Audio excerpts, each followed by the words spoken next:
गुरु विष्णु गुरुदेव महेश्वर गुरु साक्षात परम ब्रह्म तस्मै श्री गुरुवे नमः। माननीय सभापति महोदय, पूज्य गुरुजी गुरुमा वृंद, एठारे उपस्थित थिबा मोर छोट बड़ भाई भौणी मानक स्नेह और प्रणाम। आज पवित्र गुरु दिवस में मत किसी कहबार सुजोग मिलुथिबारु मु मो निजको अत्यंत धन्य मन करुछि। आज हूँ सेप्टेम्बर मास 5 तारिख। जड़े पवित्र गुरु, महान गुरु एवं महान दार्शनिक जी कि यही दिन जन्मग्रहण करते। से 1888 मसीहा मांदाज थिरुथानी ग्राम में जन्मग्रहण करते।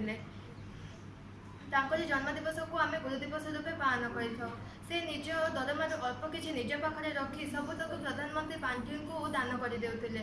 छात्र मानकर अति प्रिय सर्वपल्ली राधाकृष्णन जी कि मात्र 20 वर्ष बयस ही शिक्षकता आरंभ करदे।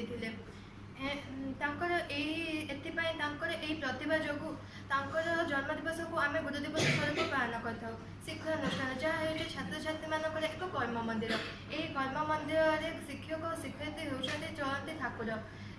शिक्षक शिक्षयित्री छात्र छात्री को शिक्षादान देवा सहित उज्जवल भविष्य करते। इतिहास को पर्यालोचना कले जना जाए एक सफल शिशुर पछाड़े जड़े महान गुरुंकर उद्देश्य हाथ रही है। एणु आम आमर उज्जवल भविष्य एक गुरुंकर आवश्यकता एवं आशीर्वाद नित्यांत लड़ा करुचु। आहरी कहुई गुरु नमन गुरु ही साक्षात ईश्वर। गुरु केवल शिक्षादान दिखती ताहा ही नुहे। गुरु आमको नम्रता विनम्रता सेवा देशभक्ति एवं सुश्रुत इत्यादि विषय उपदेश था। गुरु आमको निज पुओ झील रूपे बांधि था 10 पल्ले दंड दिखती क्षमा कर पुणी आपणे ही नहीं था। गुरु गुरुंकर मार गाई हुए तो आमको खराब लगी थाईपे किंतु ताहा आमको अमनिष मनीष कर। गुरु आमको आशीर्वाद दे था प्रत्येक क्षेत्र में अग्रसर होगा उत्साहित कर।